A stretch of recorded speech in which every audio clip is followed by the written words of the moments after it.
हीरा और मोती। झूरी के पास दो बैल थे, हीरा और मोती। दोनों में बहुत प्यार था। वे दोनों नांद में एक साथ मुंह डालते और एक साथ ही हटाते। झूरी उनके चारे पानी का बड़ा ध्यान रखता था। वह कभी भूल कर भी उन्हें मारता पीटता नहीं था। पशु भी प्यार का भूखा होता है। वे भी झूरी को बहुत चाहते थे।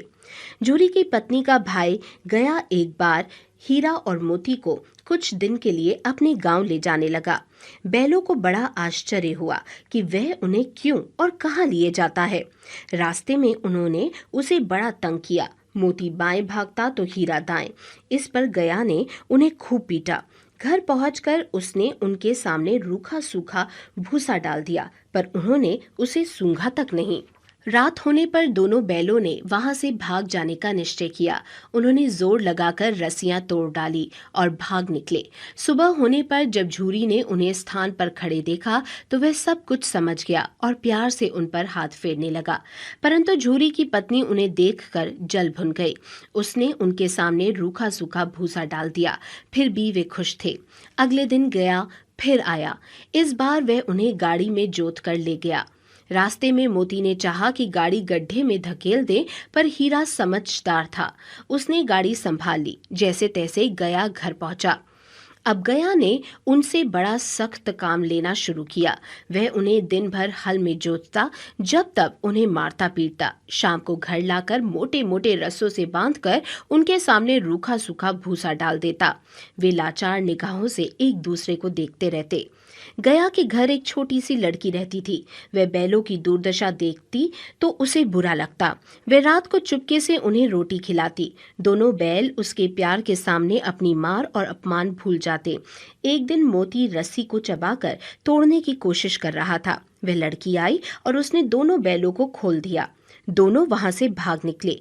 थोड़ी देर बाद जब गया को पता चला तो वह भी उनके पीछे दौड़ा, पर उन्हें पकड़ न सका।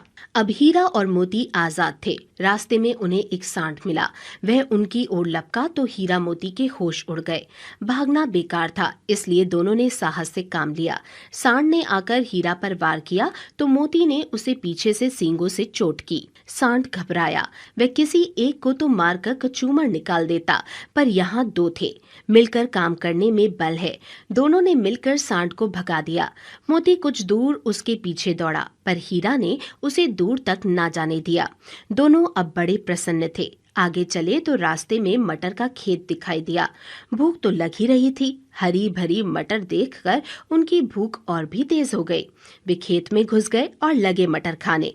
अभी पेट भरा भी न था कि खेत के रखवालों ने उन्हें देख लिया और कांजी हौस में बंद करवा दिया।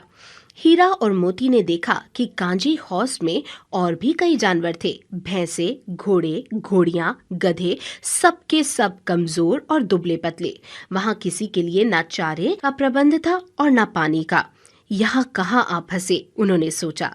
रात हुई। मोती ने हीरा से कहा कि अगर दीवार तोड़ दी जाए तो बाहर निकला जा सकता है।